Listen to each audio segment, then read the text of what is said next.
Olá, boa noite a todos que nos acompanham nessa marcha virtual do isolamento social.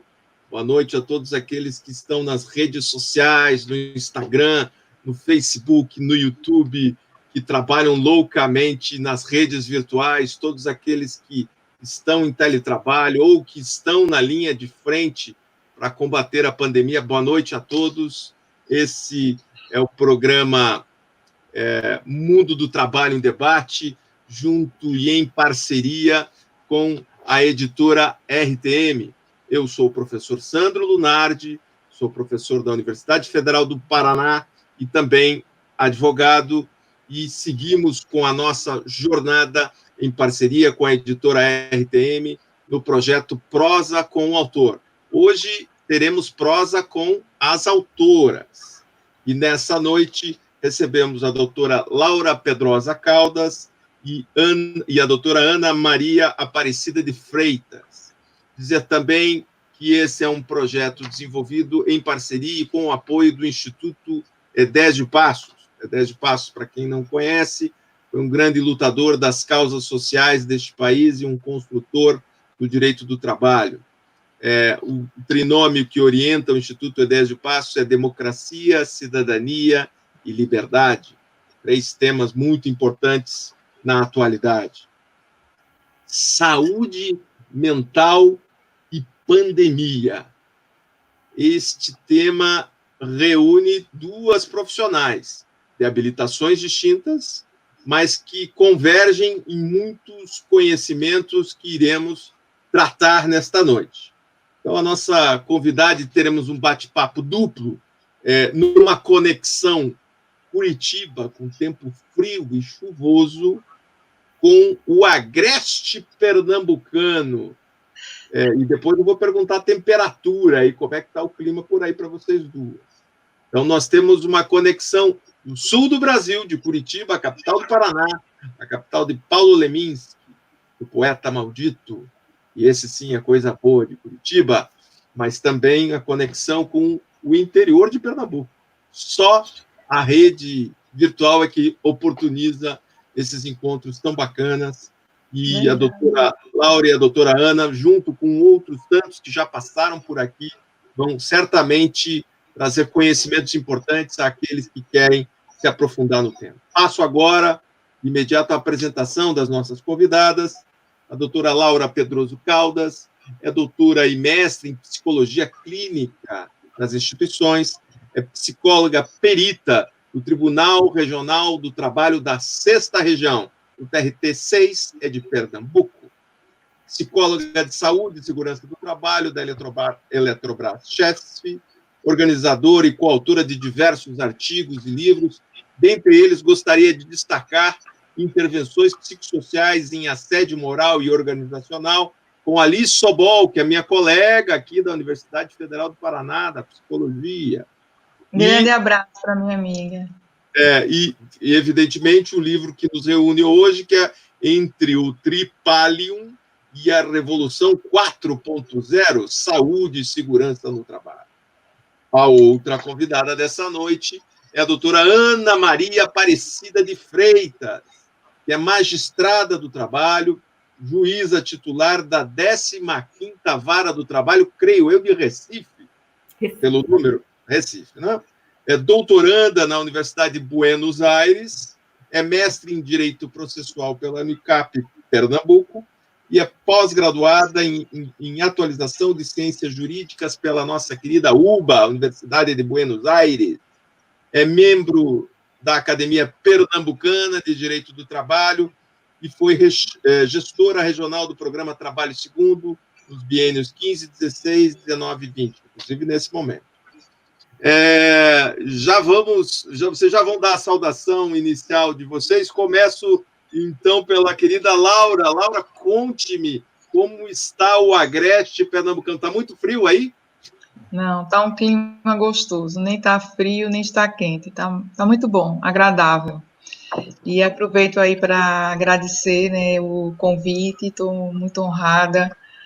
E a RTM, ao professor, não conhecia, né? Então, está sendo uma oportunidade muito, muito significativa para tratar de um tema que eu venho estudando há algum tempo. Obrigado, Laura.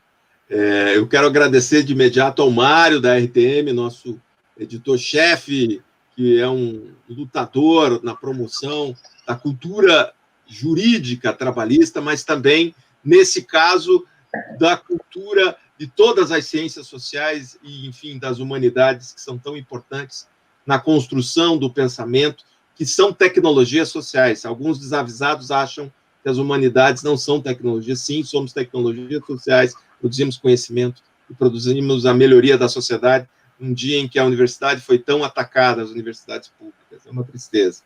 Ana Maria, você também está no Agreste Pernambucano ou está na capital? Está quente ou está frio por aí? Então, estou aqui também no Agreste, pertinho de Laura. Nós residimos em Recife. Recife é muito quente, mesmo no período da chuva. E aqui no Agreste, como é um pouquinho mais elevado, é uma cidade já serrana, estamos com 22 graus. Está uma delícia por tanto tempo, né? Boa noite a todos e a todas. É uma honra muito grande poder participar desse evento aqui. Parabenizo o Instituto Edésio Passos e essa parceria maravilhosa com a RTM, com a editora RTM, não é? Cumprimento aqui o senhor Mário, sempre muito atencioso com todas as pessoas. E, então, é um prazer muito grande estar aqui. Um abraço para todos. O Mário aqui já mandou boa noite a ele. Ele aqui, ó. Boa noite, amigos. Sejam bem-vindos a mais esse debate. A editora RTM agradece a participação de todos.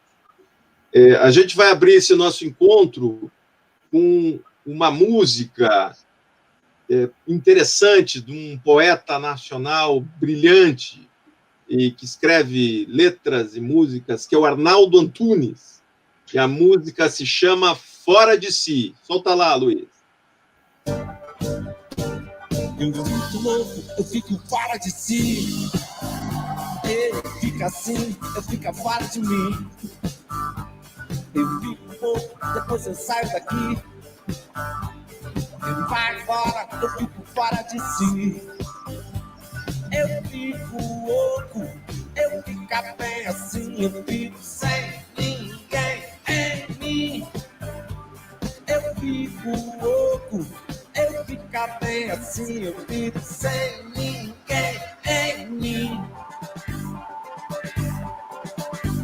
Eu fico louco, eu fico fora de si. Ele fica assim, eu fico fora de mim. Eu fico um pouco, depois eu saio daqui. Eu vou embora, eu fico fora de si. Muito bem, muito bem. Luísa, obrigado. Fora de si, fora de mim, sem ninguém em mim.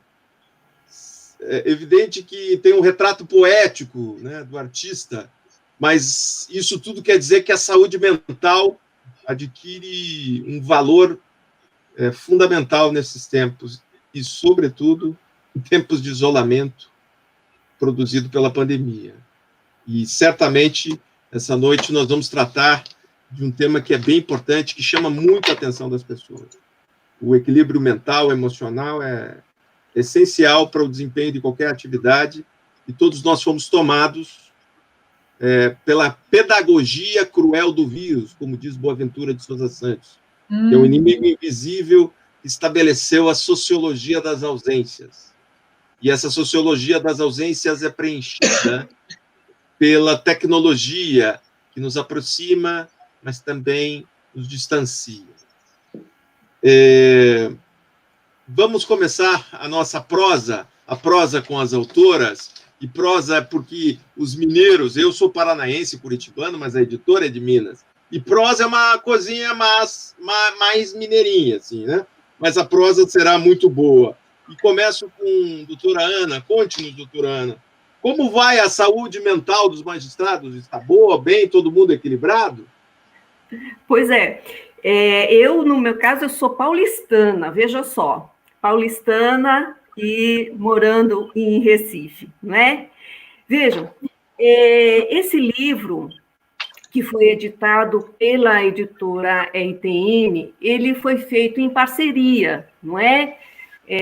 Com o desembargador Fábio Farias, com a doutora Laura Pedrosa e por mim. Nós somos os coordenadores desse livro. A capa está aí, né?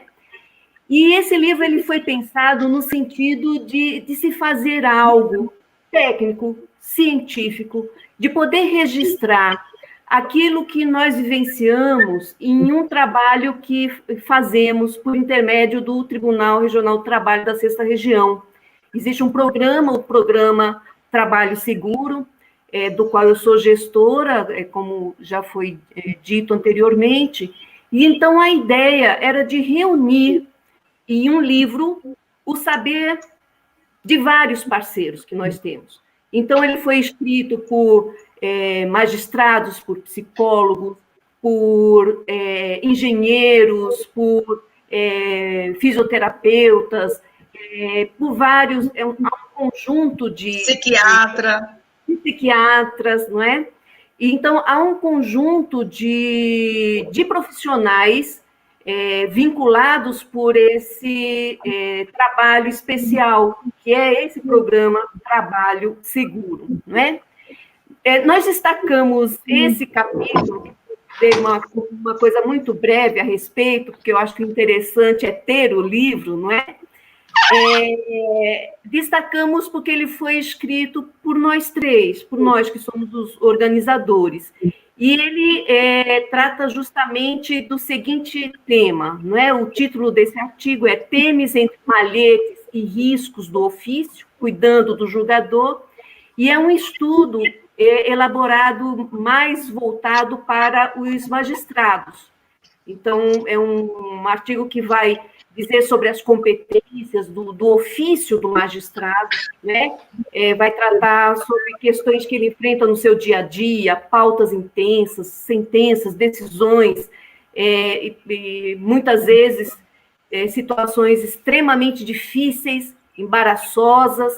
Muitas vezes, no meu caso, eu preciso passar uma noite de sono para poder ter uma decisão, porque seria maravilhoso se todas as questões estivessem escritas nos livros, mas muitas vezes o que precisamos mesmo é do bom senso e de uma boa dose de sabedoria, de paciência, não é? Então, esse artigo ele vem tratar especificamente isso, essas angústias,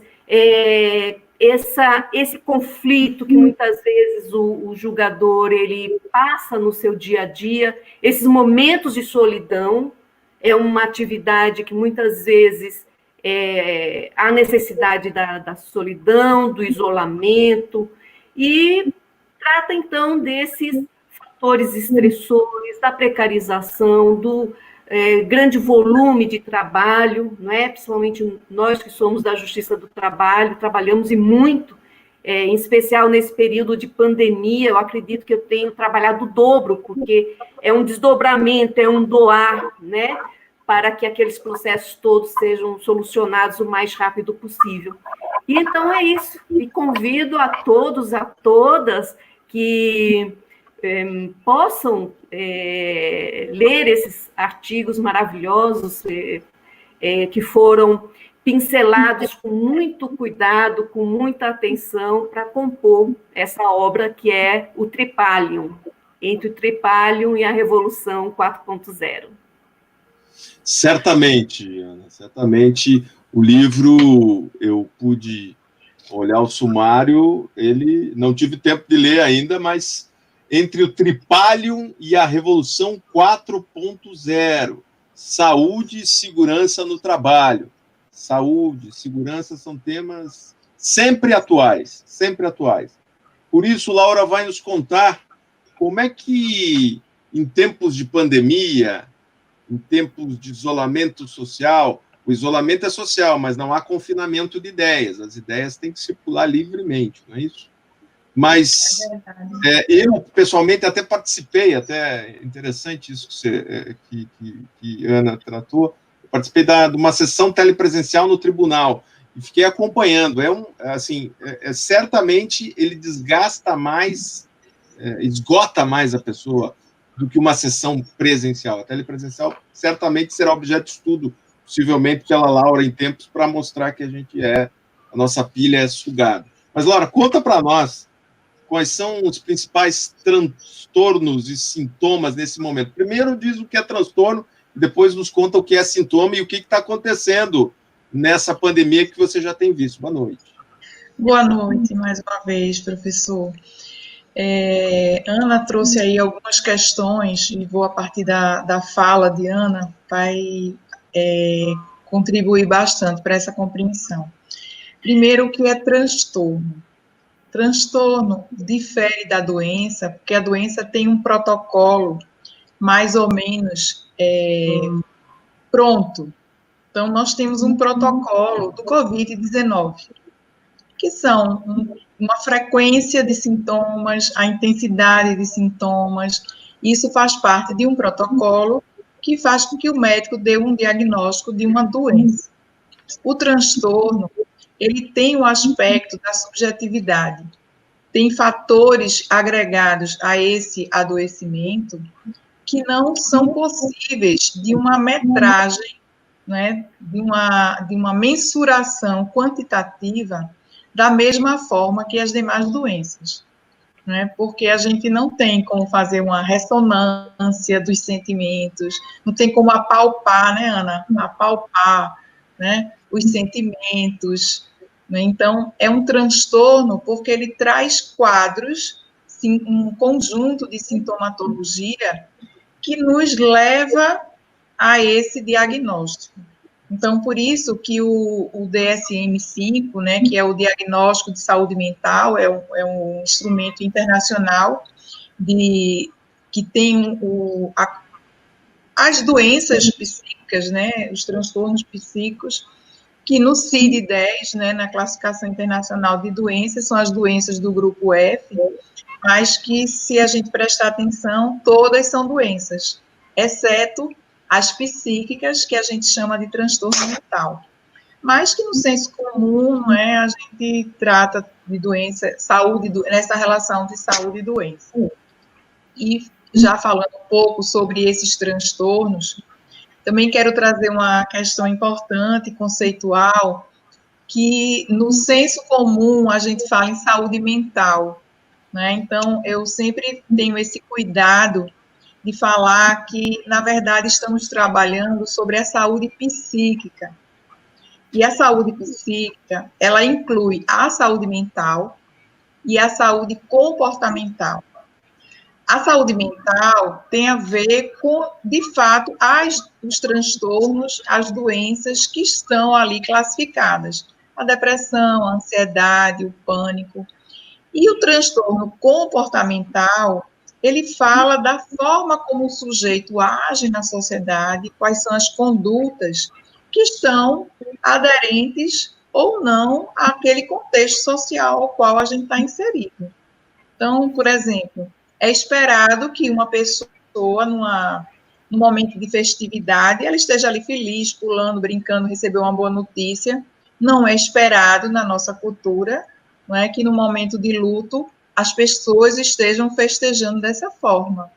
Então, por exemplo, nos causa estranheza quando nós vemos aí nas redes sociais, apesar de toda uma conscientização, né, da classe médica, dos enfermeiros, de quem está na linha de frente, da necessidade do isolamento social, da importância da gente se proteger e proteger o outro e garantir uma assistência médica de saúde a quem está numa situação do Covid, que precisa de um internamento.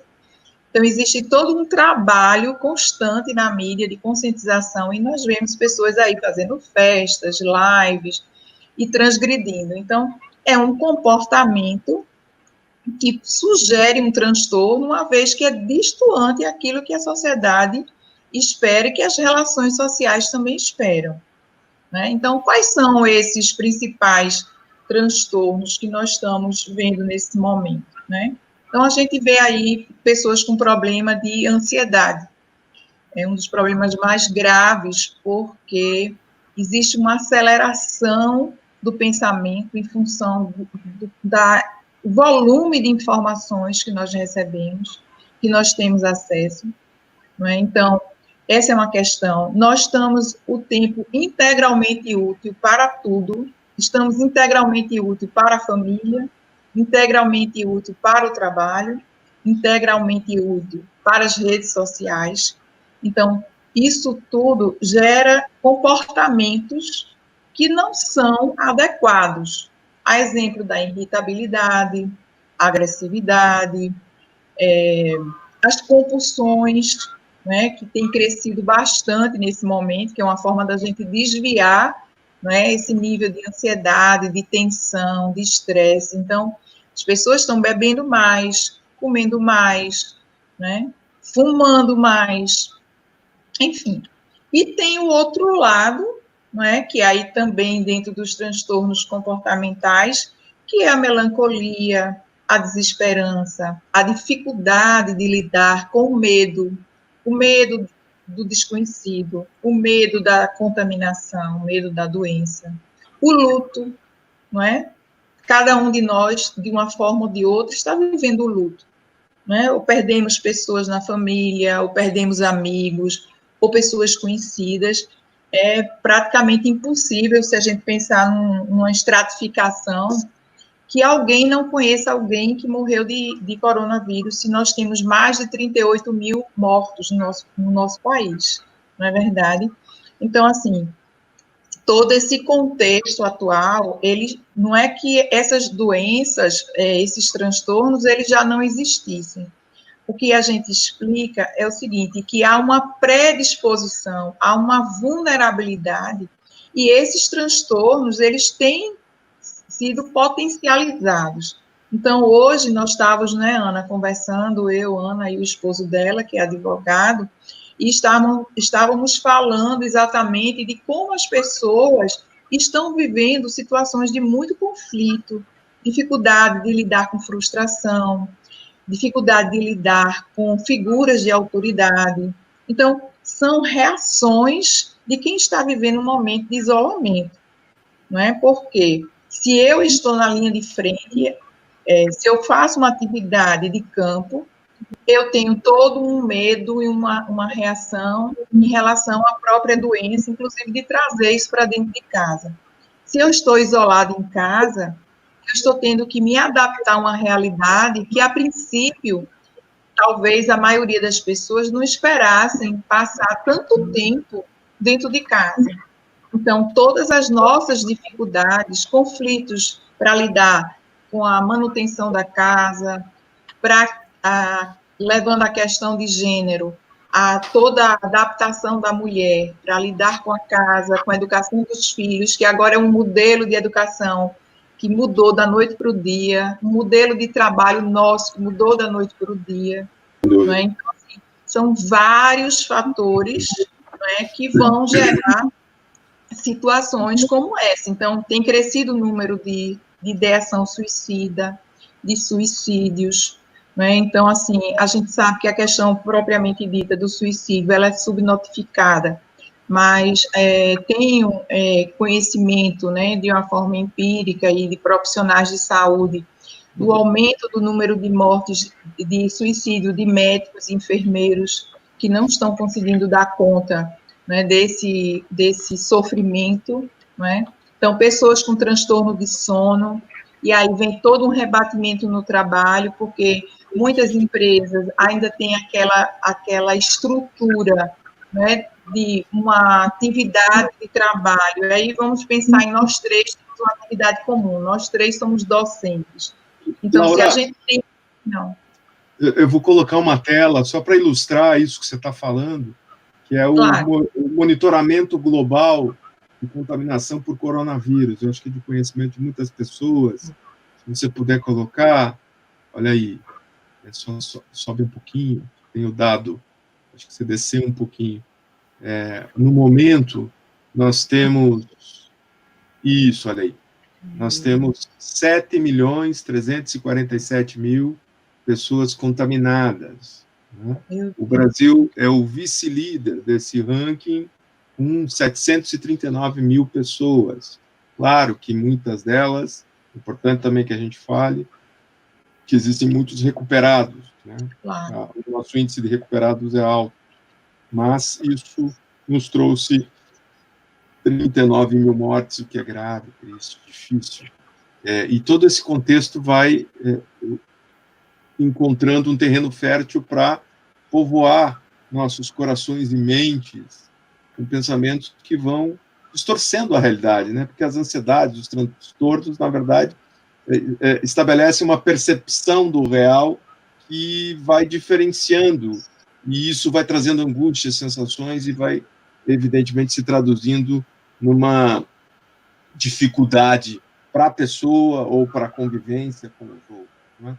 E, nesse sentido, você já fazia a descrição de algumas categorias, Laura.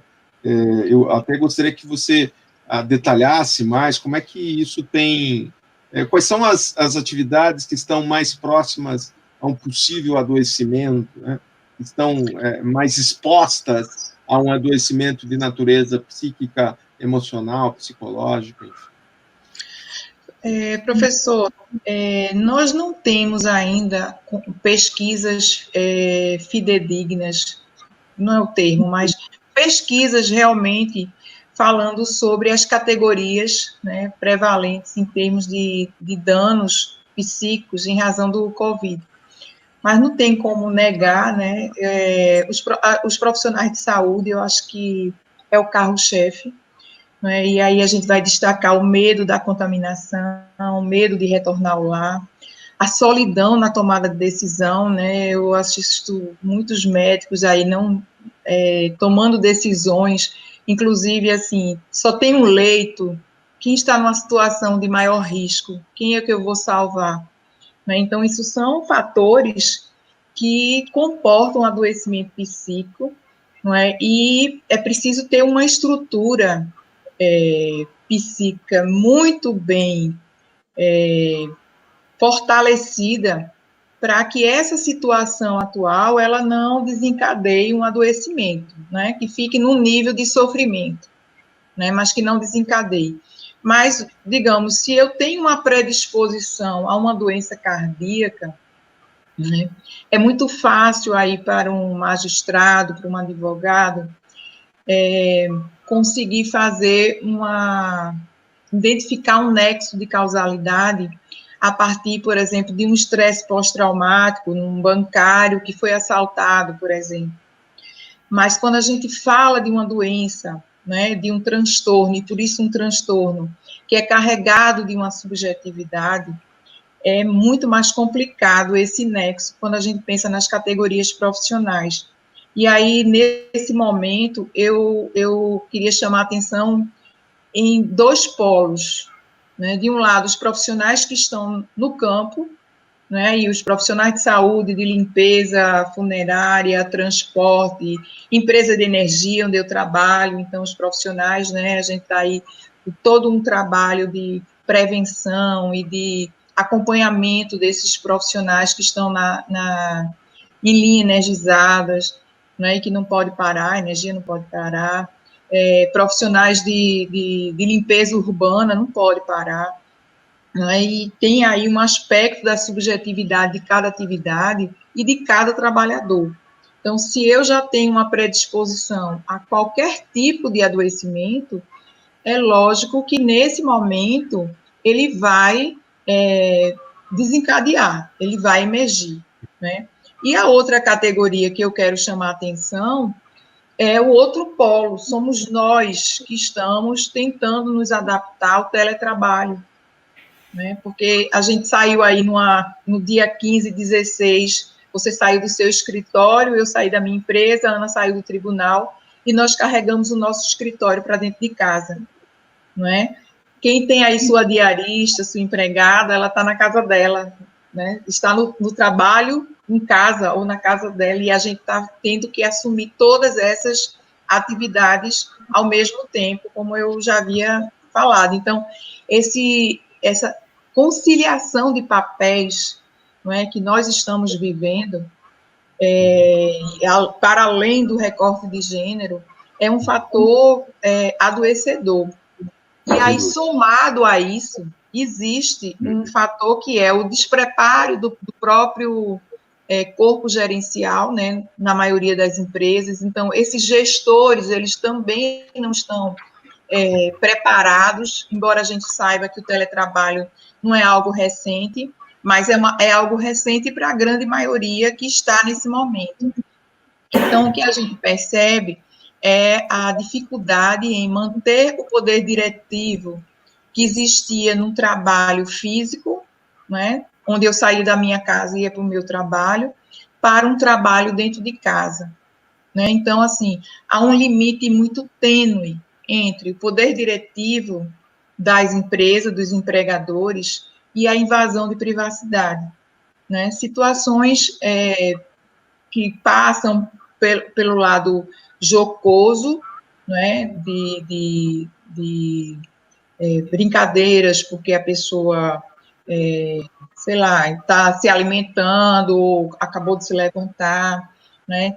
Tem a questão do sono, como eu falei, né? Só fechando meu raciocínio, do transtorno do sono. Então, muitas vezes a pessoa não consegue dar conta daquela atividade dentro daquela jornada tradicional de trabalho. Então, muita gente está trabalhando à noite, produzindo à noite, termina as atividades com os filhos, com a casa, para depois começar o trabalho.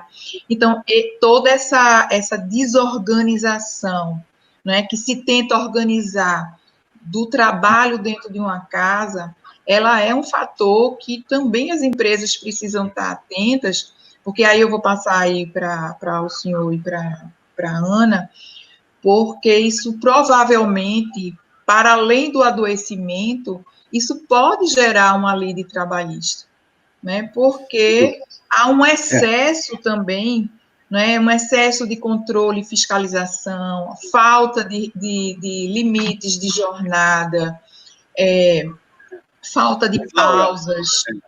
Todos esses problemas que você vem relatando, eles vão criando uma dimensão que vai desaguar em algum locus, em algum local.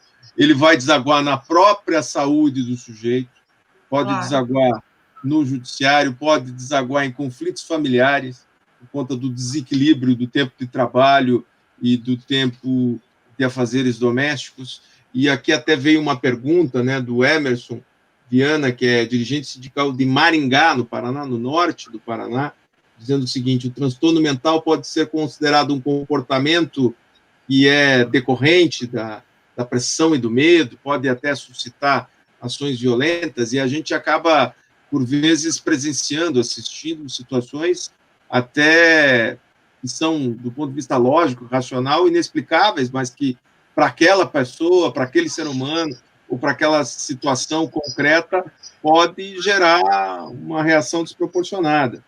E, nesse sentido, Ana, como é que isso, toda essa dimensão complexa que Laura traz, como é que isso depois é sintetizado em palavras, em signos, que tem compreensões distintas, que tem a leitura do próprio adoecido, ou da própria pessoa, do trabalhador, que transfere essa informação a um advogado, que vai transcrever a partir das suas percepções, eu diria o poeta, né, a partir da sua porta, das suas percepções, para uma redação que, por vezes, pode ser mais aprimorada, menos aprimorada, isso tudo que depois é submetido ao contraditório e chega para você na forma de processo. Como é que esse universo complexo chega sintetizado naquilo que nós chamávamos antigamente de caderno processual,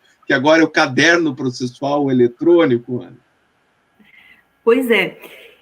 Fazendo um recorte sobre tudo isso que a Laura colocou, não é? O meu recorte é pelo viés do Poder Judiciário, o olhar do Poder Judiciário, não é?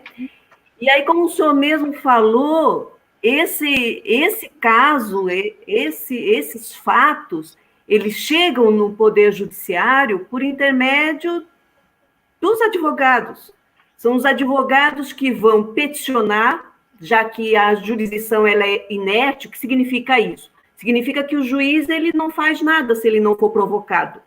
O magistrado ele é diferente do procurador do trabalho, que tem um poder fiscalizatório. Não, o magistrado ele é inerte, ele fica aguardando que o advogado apresente a ação, ajuize a ação. E aí está o primeiro grande problema que se tem que ter muito claro, porque é evidente que, como bem falou a Laura, não é? Quando a pessoa sofre um acidente de trabalho, ele quebra uma perna, ele quebra o braço, ele tem uma tendinite, uma síndrome do túnel do carpo, etc. Isso tudo é muito simples de se ver, porque você faz uma ressonância, não é? Um exame médico, etc., e tudo isso fica ali muito evidente. Mas, quando nós passamos para o adoecimento psíquico, o adoecimento mental, né, os transtornos mentais, a gente olha para a pessoa tem cabeça, pé, braço, ela está inteirinha ali.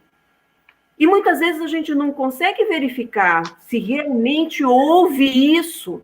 Mas ela está fora de si. Ela está fora de si. Pois é. Quando está fora de si é fácil, né? Naquela situação do Ricardo Antunes, muitas vezes nem chega. E aqueles que introjetam determinados sentimentos, esses talvez sejam os que mais sofrem, não é? Os que mais podem causar algum tipo de problema. Voltou, não foi? Pronto. Então, essas situações, muitas vezes, são muito difíceis de serem demonstradas nos processos. E para isso depende, então, de um bom advogado, uma boa advogada, que consiga dizer isso. Em primeiro lugar, esse profissional ele terá que entender isso, não é? Entender isso que a Laura falou agora. Compreender, porque, como acontece, o cliente chega no escritório, é assim que acontece, né? O cliente não vai até o seu escritório, não lhe conta uma história, não é a partir dali que o senhor vai, então, perceber se ele realmente tem algum problema, se ele realmente, se há um adoecimento, se esse adoecimento ele tem nexo com o trabalho, ou há um nexo com o causal, tudo isso é um papel que cabe ao advogado. Ele vai filtrar isso daí, ele vai colher os primeiros documentos, as primeiras provas, os primeiros laudos médicos, ou laudos psicológicos, né? E depois vai colocar isso tudinho no processo eletrônico. E isso é muito importante, porque muitas vezes, no curso da instrução processual, a gente observa que o problema era muito maior do que aquele que foi exposto. Mas é aquela história, né? Tinha até um comercial de televisão que era assim, não soube pedir. Se ele não pede, se ele não expressa, se ele não fundamenta, e se depois ele não pede, ele não postula, o juiz ele não pode fazer nada. Ele olha aquilo e fala, mas rapaz, que coisa! Como é que uma coisa tão complexa, com tanto dano, com tanto que poderia ser feito ali por aquele trabalhador, aquela trabalhadora, e não é feito? Então, começa por ali. A partir disso, haverá, então, o contraditório. A pessoa jurídica, o empregador, ele será citado, ele vai se defender. Então, aqui, também importantíssimo que o advogado dessa pessoa jurídica, desse empregador, etc., ele também tenha conhecimento sobre isso. Veja que é um leque grande de conhecimento que há necessidade de o profissional da área do direito saber. E então ele também vai colher provas, vai verificar a documentação daquele trabalhador na empresa. Percebemos que muitas vezes esse problema que acaba surgindo é um problema organizacional, e que é um problema que pode ser facilmente solucionado numa advocacia consultiva, em que haja ali a orientação de como proceder, etc. Principalmente agora, nesse período de pandemia, em que todas as coisas parecem que estão meio que de ponta cabeça, né? Então, isso é muito importante. Então, lá vem a defesa, vem os documentos, etc. E ali o juiz ele vai analisar que tipo de prova ele precisa, né? Então, muitas vezes, há necessidade de produção de uma prova pericial, porque os outros tipos de prova, os documentos, os laudos, fichas, programas específicos, programas de prevenção de riscos ambientais, programas de controle de saúde, esses não são suficientes. E muitas vezes há a necessidade de se realizar uma perícia. E então o magistrado ali no seu poder, né? Ele tem poderes para isso, o artigo 765 da CLT prevê isso, esse poder ao magistrado, ele vai definir sobre a necessidade ou não de perícia. E a perícia, então, poderá ser uma perícia psicológica, né? Ou até mesmo uma perícia psiquiátrica. Eu acredito que Laura já vai falar melhor a respeito disso, né? E então, a partir dessa determinação de perícia, da realização da perícia, frisando aqui que o perito ele deve ser cadastrado no tribunal onde ele trabalha, há um cadastro específico, o CNJ ele exige isso, nós não nomeamos peritos que não estejam nesse cadastro prévio, não é? Então, ele vai ser nomeado, o juiz poderá fazer quesitos, perguntar o que ele necessitar saber para elucidar ali os fatos, parte autora vai fazer quesitos, parte ré também, e depois, então, ele vai construir esse laudo, ele vai trazer a sua opinião a respeito desse caso específico, né? E o magistrado vai, então, analisar. Aí podemos até perguntar, né? Porque como se trata de... Nós estamos aqui falando de adoecimento mental, não é? Poderá existir aquele trabalhador ou trabalhadora que não deseje expor esse seu problema, não é? Então, aí vamos perguntar, será que ele pode se negar a fazer a perícia? Né? Ele pode se negar? Bom, poder pode, né? Porque está lá na Constituição. Ninguém é obrigado a fazer ou deixar de fazer aquilo que não esteja previsto em lei. Ele pode se negar. Agora, ele se negando, ele terá uma consequência, evidentemente, uma consequência processual, que é esta prevista aqui no Código Civil, nos artigos 231 e 232. Vejam só o que fala, eu vou falar bem rapidamente para a gente não tomar muito tempo com isso, né?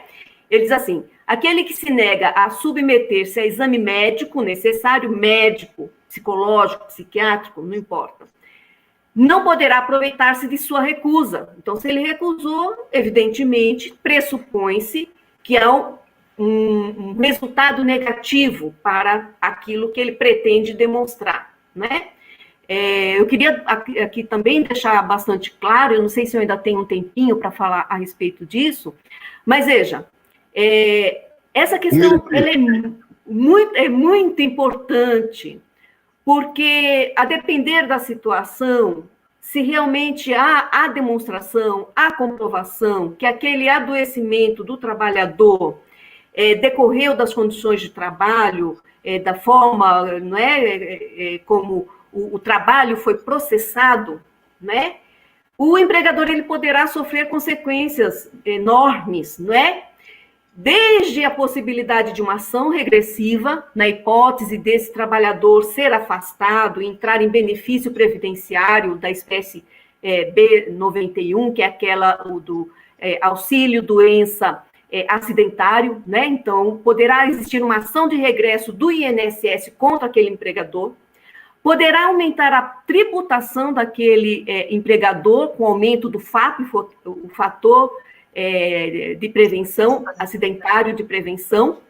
Ele poderá sofrer condenações por indenização de danos por danos materiais, com médicos, exames, tudo que ele gastou, aquele trabalhador gastou, danos morais, danos existenciais, poderá levar, inclusive, conforme a incapacidade que seja gerada com esse problema de saúde, poderá levar, inclusive, a um pensionamento vitalício, não é?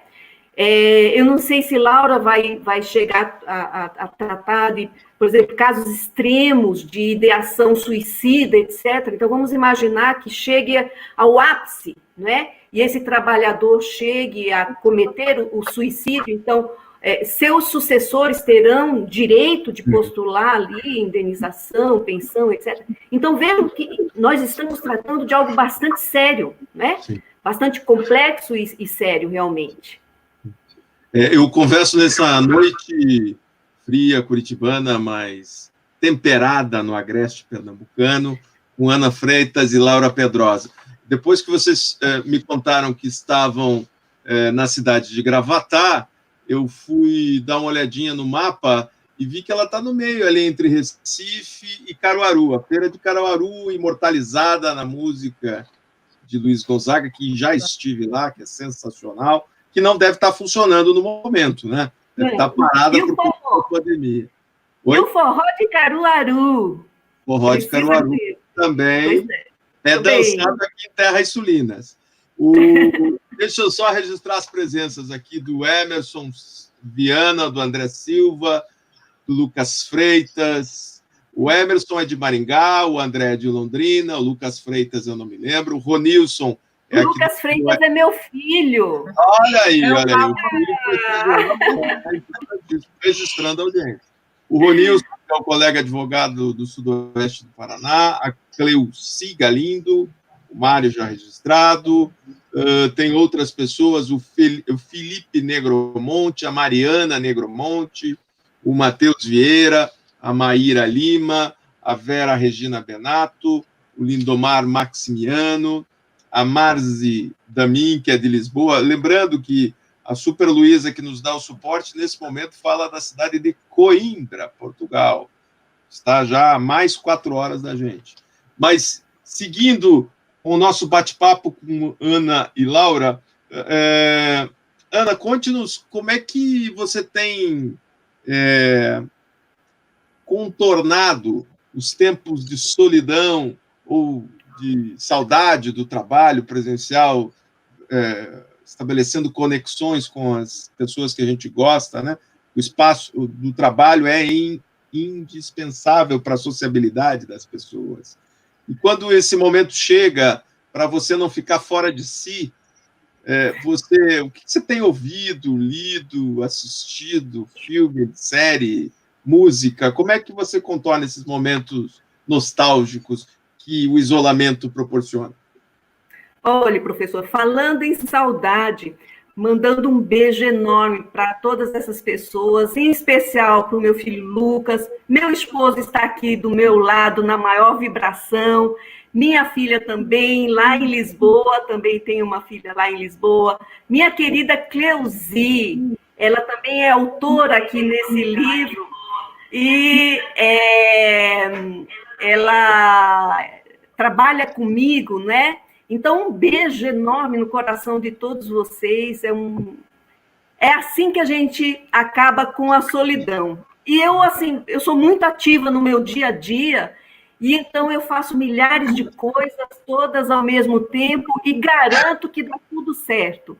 Então, entre plantar pé de abacate, continuar minhas aulas de piano, fazer blusas para mim, arrumar casa, fazer comida, despachar feito mãe de santo, sentenciar, tudo isso, né? Muitos filmes também. Gravatá é uma cidade deliciosa, convido a todos aí que estão nos ouvindo, vendo, que não conhecem, que venham conhecer, é muito gostosa, é muito aconchegante. E aqui tem muitas coisas boas, né? De se curtir quando não se está na pandemia.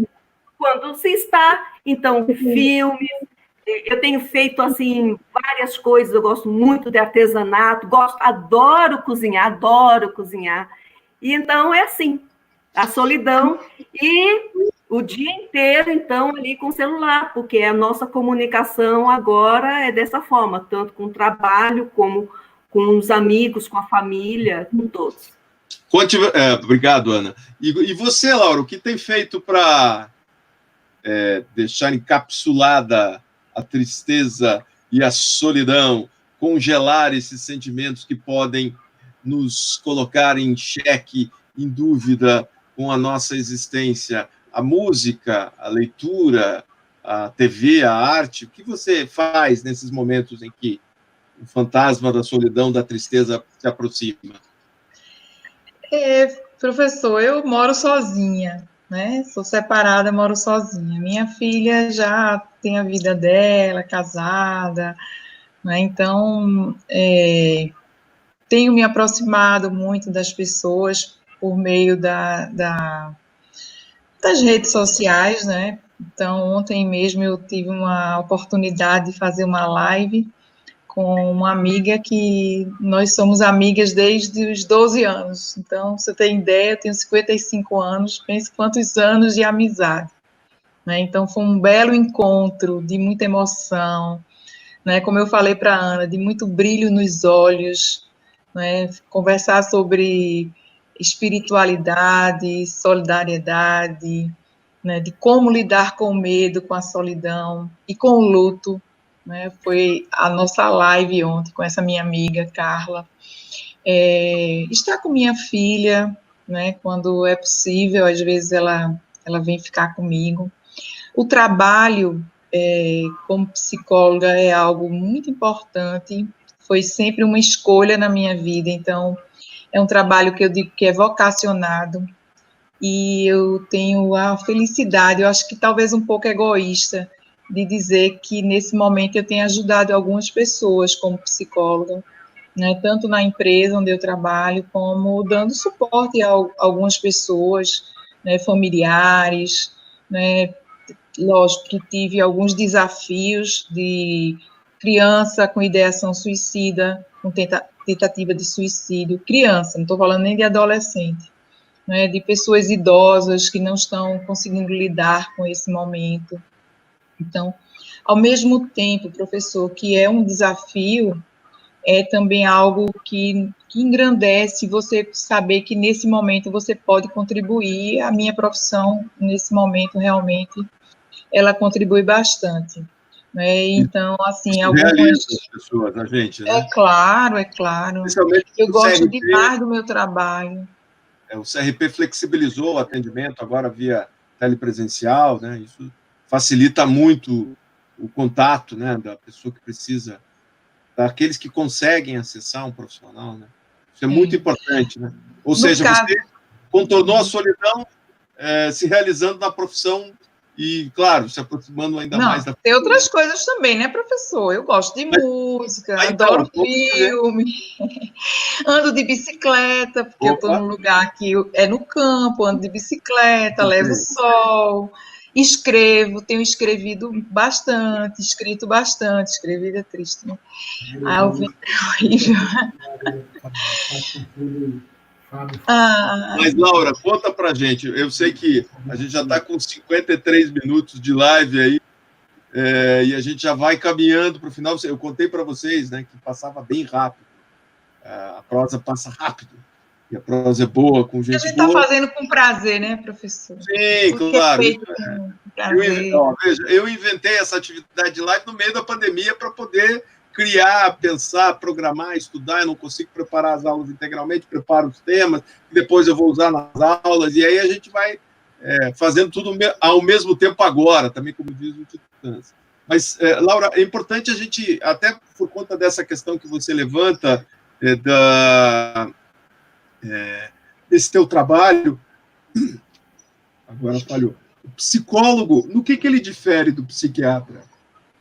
Olha, a distinção específica é, primeiro, a questão medicamentosa, né? Então, assim, uma profissão não deve caminhar sem a outra, porque o psiquiatra, ele vai cuidar de um psiquismo doente, né? Então, aquela pessoa que já desencadeou um transtorno. E é uma especialidade médica em que ela vai também contribuir com essa questão da medicação, para que aqueles transtornos e aquele conjunto de sintomatologia, eles possam ser, de alguma forma, controlados. Então, por exemplo, uma pessoa que tem ideação suicida, né, ela está num nível de desesperança e de sinais de depressão tão elevados, é importantíssimo uma medicação. Uma pessoa que está num nível de angústia, de ansiedade, né, que aí ela começa a afetar a sua respiração, afetar os seus pensamentos, as suas relações sociais. Então, essa pessoa precisa de um tratamento medicamentoso. O que ocorre é que, se a gente fizer uma comparação, eu gosto de comparar muito com a febre. O psicólogo ele não vai poder tratar da febre. E quanto mais alto a febre, mais é urgente a intervenção do psiquiatra.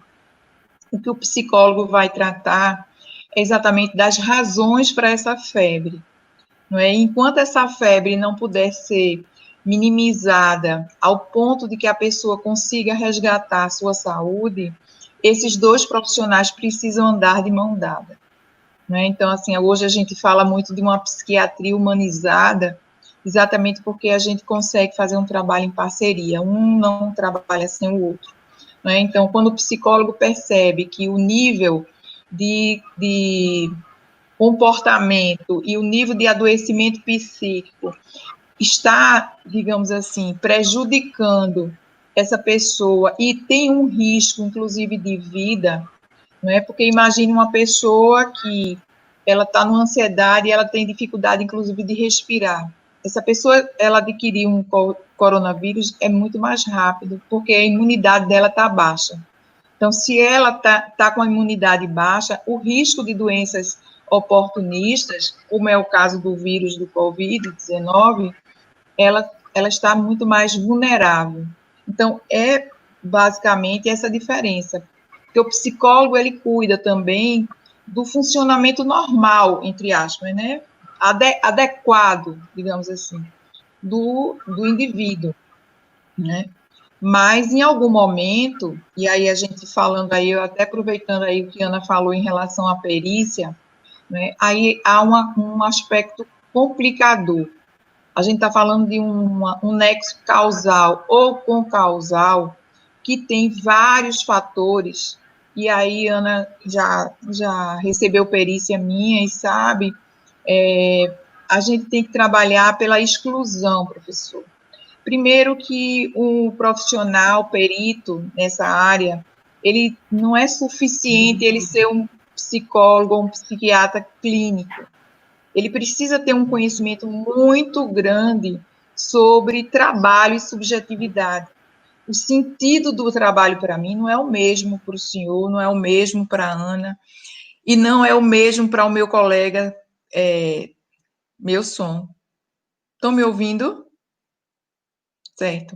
Não é o mesmo que o meu colega que trabalha do meu lado, não é? Aquele trabalho, aquela construção de uma identidade como sujeito, ele tem que ser considerado nessa perícia. A cultura, como a Ana falou, a cultura organizacional, ela também pode favorecer. Não é à toa que a minha amiga Liz Sobol, aí, muito brilhante, no seu doutorado, fala no assédio moral organizacional. Né? Aspectos relevantes do ciclo vital daquela pessoa, da sua família, da sua história. Do mesmo jeito que há uma predisposição a um adoecimento de uma ordem biológica, fisiológica, também há uma predisposição a um adoecimento psíquico. Então, se eu me realizo no trabalho, se eu me identifico no trabalho, mas, ao mesmo tempo, eu não sou reconhecida nessa entrega, esse trabalho é empobrecido de sentido, então, isso leva a um adoecimento. Muitas vezes, não é por falta de comprometimento ou por falta de competência que aquele trabalhador adoece, é muitas vezes por uma expectativa que esse indivíduo tem em relação a um trabalho, a um retorno, que nem sempre ele recebe. Então, aquilo que adoece a mim pode não adoecer o outro. E aí eu já escutei, inclusive, assim, advogados, né, numa perícia, dizer, mas por que só essa pessoa adoeceu? Então, não significa que o ambiente não foi favorável. Se numa situação de violência no trabalho um adoece, não significa que, ao contrário, a pessoa não adoece, não significa que não houve a violência. Mas a forma de perceber essa violência e de reagir a essa violência, ele vai falar de uma causa ou de uma concausa, né? O simples fato de haver uma predisposição e o outro não adoecer, não significa que não houve um dano, que não houve uma violência. E acho que se faz, só para encerrar, acho que se faz muita confusão quando o advogado, ele entra com a ação já com um diagnóstico de, por exemplo, de assédio moral, que é o mais comum. Muitas vezes ali se configura um dano pontual, uma gestão por injúria, que aí está muito mais ligada à cultura organizacional. E aí é como a Ana falou, o advogado pede banana e o juiz não pode dar maçã, não é verdade? E a gente na perícia também tem essa percepção, porque muitas vezes aquela pessoa, para chegar naquele lugar, naquele trabalho, imagine dar um exemplo prático, uma pessoa, uma mulher viúva, nunca trabalhou, conseguiu fazer um curso de informática no bairro, né? E aí fez uma seleção numa empresa de call center, foi trabalhar nessa empresa. O advogado alegou que ela tinha sofrido assédio moral e, infelizmente, essa pessoa perdeu a causa. Por quê? Porque não se configurava, no caso dela, não havia violência. Muito pelo contrário. Ela era muito cuidada pelo gestor, pelos seus pares, mas o erro começou no processo de recrutamento e seleção, porque ela não tinha a menor condição para as exigências daquela atividade. Não tinha como mudar a atividade. Então, assim, houve um adoecimento daquela pessoa? Houve, porque ela tinha uma expectativa extremamente alta para uma atividade de uma complexidade que ela não tinha dimensão para ela. Está entendendo? Então, exemplos não iam faltar, mas só chamar atenção, professor, reforçar isso, que a perícia ela tem que excluir todas as outras questões, da ordem financeira, familiar, da saúde, né, para que a gente possa entender como é aquela subjetividade do trabalho que pode levar realmente ao adoecimento. E às vezes nem leva ao adoecimento, mas leva a um sofrimento psíquico. E acho que o Poder Judiciário tem que também levar isso em consideração. Não é? O dano que não precisa ser do adoecimento, da incapacidade, mas do sofrimento. Exato. O sofrimento é algo que não é mensurável, quantificável, mas para quem sofre é duro demais. E eu nem até a alegria, né? Nem a alegria, né? Eu não tenho como mensurar a alegria desse momento que estamos aqui agora. Só que ninguém fica pior pela alegria, só fica pior pela tristeza. Agora, veja, Ana, tem dois momentos em que juízes e advogados, ou seja, os profissionais do direito, ficam muito angustiados, porque eles têm que lidar com profissionais para além dessa ciência que pretende ter os seus tentáculos em todas as relações humanas, e diariamente o mundo diz para ela, calma, você tem sua caixinha, você não consegue resolver todos os problemas. Por isso que é tão interessante esse depoimento que Ana traz, né, no sentido de relatar para nós a experiência da construção de um laudo. Também é a possibilidade de que o texto reflita algo do contexto e do sentimento e da alma daquele trabalhador, né? E é um momento que, para nós, advogados e juízes, é muito difícil, porque nós vamos lidando com algo que está para além do nosso conhecimento. seja da medicina, da psicologia, depois, na fase de execução do contador, né, da contabilidade, dos reflexos, enfim. E isso tudo vai para você, Ana, para dar uma sentença. A gente já tem 1h05, quase 1h05 de live, para a gente fechar esse nosso encontro, em que a gente transita da psicologia, da perícia, da pandemia, fala da atividade profissional do juiz, que tenta dar contornos finais a essa história, mas especialmente no momento de definição de uma doença que tem natureza eminentemente subjetiva, que eventualmente pode ser quantificável por a dosagem da medicação ou de algum outro aspecto, mas ela é eminentemente subjetiva, que se expressa a partir de categorias que vão classificá-la na psicologia, na psiquiatria, e isso vai para você. Como é que se dá esse momento do encontro do magistrado com o processo nessas situações tão sensíveis? Olha, professor, primeiro deixa eu mandar um beijo no coração também da minha amiga e irmã Luciana Conforte, que entrou aqui, está nos acompanhando. Ela também é autora desse livro, nós temos trabalhado muito em parcerias maravilhosas, né? Luciana também foi minha parceira aí de palestras, de aulas. Esse programa é um programa livre. Os convidados mandam um abraço para o Luciana, um beijão. Mas pode lá. Boa noite, Luciana Conforte, seja bem-vinda. Mas conte lá, Ana. Pois é, ela está por aí, é nossa parceira, é minha amiga e irmã, né? É muita emoção de vê-la por aqui. Mas veja, isso que o senhor falou agora, isso é fundamental, porque nós temos aquele determinado princípio que nos suga o tempo todo, né? Princípio do non liquid. Você não pode simplesmente deixar de julgar. Não, esse caso é muito complicado, eu não sei fazer, eu não vou julgar. Não, isso não nos pertence. Nós vamos ter que julgar de alguma forma. E então, é nessa situação que todas essas provas que vêm para o processo vão somar, junto com os argumentos, as teses jurídicas que foram apresentadas, vários outros fatores, por exemplo, um histórico daquele trabalhador junto ao INSS, a quantidade de pessoas que têm adoecido, de trabalhadores que têm adoecido. Então, tudo isso, juntando com o laudo pericial, vai levar ao convencimento do magistrado. Ele vai se convencer.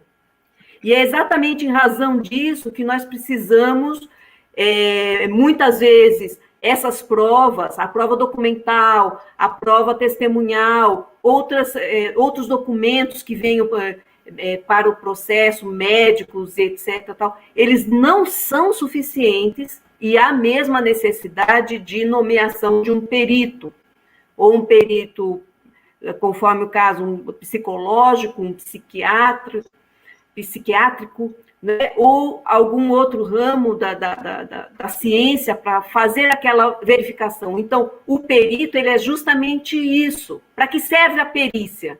A perícia serve para a verificação específica de determinados saberes que o magistrado não tem. Ele pode até ter intimamente, ele pode, de repente, ser um juiz e ser um psicólogo, ser um médico do trabalho, pode ser um engenheiro do trabalho, não é? Ele pode ser.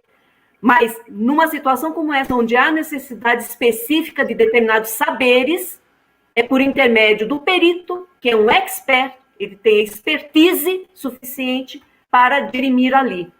E quando ele não consegue, muitas vezes há necessidade de combinar outros saberes, né? Então, em muitas situações, eu necessito, para o julgamento, de uma perícia psicológica, de uma perícia psiquiátrica e de mais todas as outras provas, como eu lhe falei, para que a gente possa, então, fazer esse entrelace de todas essas informações que estão no processo e, enfim, julgar, né? Ana, o que eu posso dizer aqui, só terminar só esse raciocínio. O que eu posso dizer aqui, dizer a meu respeito é o seguinte: eu não consigo julgar enquanto o raciocínio não fecha. O raciocínio ele vai ter que fechar de alguma forma. Então, enquanto o raciocínio não estiver fechado, se eu ainda tiver dúvidas, eu posso pedir esclarecimentos ao perito, eu posso determinar a apresentação de outras provas, eu posso, enfim, porque o magistrado conduz o processo, né? Posso determinar isso até que chegue ao meu convencimento. Enquanto não tenho convencimento, o julgamento não sai, graças a Deus, para o bem da minha saúde mental. A gente já está com 1h10. Só para eu acho que é uma coisa importantíssima aí, já que nós estamos falando muito rápido, Laura, aí senão a gente marca outra live para detalhar os aspectos do processo. Não por isso. Meus alunos de prática processual trabalhista e vários alunos Brasil afora devem conhecer, assistir, porque esse é um tema que não é ensinado nos bancos escolares, não é isso, Ana? A prova pericial com detalhamento em cada especialidade, isso é um grande desconhecido dos alunos de direito. Mas só para a gente fechar, Laura, 1 minutinho. Não vou precisar de 1 minuto. Muitas vezes é importante esse discernimento do próprio perito, e em algumas situações eu não esperei que o juiz solicitasse uma perícia complementar de um psiquiatra. Eu mesma solicitei a colegas para complementar, porque a minha perícia não seria suficiente. Então, eu só queria chamar essa atenção, porque nós, peritos, também precisamos dessa, talvez, humildade, não é? De compreender que nós não temos aí a ciência absoluta, nenhuma ciência absoluta, não é? Então, que muitas vezes é importante aí somar de uma forma multidisciplinar, e é importante, muitas vezes, que um laudo vai complementar o outro e vai ajudar nessa tomada de decisão. Não gastei 1 minuto. Legal. Chegamos ao final de uma prosa com as autoras, no caso, organizadoras, a doutora Laura Pedrosa e a doutora Ana Maria Aparecida de Freitas, ambas situadas nesse Brasilzão, lá no Nordeste, em Pernambuco, que oportunizaram uma prosa muito prazerosa, muito gostosa, de integração desse mundo brasileiro aqui do Sul com o Nordeste, embora a Ana, como tenha já confessado, é paulista. Eu queria terminar a nossa prosa uma imagem aqui de Curitiba.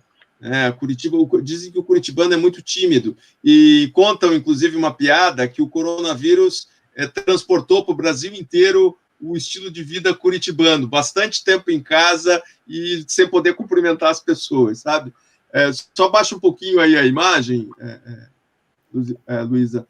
Isso aqui foi o Madalosso, é o maior restaurante, era o maior do mundo, perdeu para a China agora. Ele é o 2º maior restaurante do mundo, ele cabe 3.500 pessoas sentadas simultaneamente comendo. E agora ele transformou o seu pátio num drive-in, num cinema à moda antiga. E, portanto, vocês são nossas convidadas para vir aqui para Curitiba, minha terra, para conhecer também esse nosso jeitão curitibano, comer pinhão, que é um produto aqui da nossa... Adoro pinhão. Da nossa estação do inverno. Esse foi o projeto Prosa com o Autor, do caso desta noite, Prosa com as Autoras, promovido pela editora RTM e pelo Instituto Edésio Passos.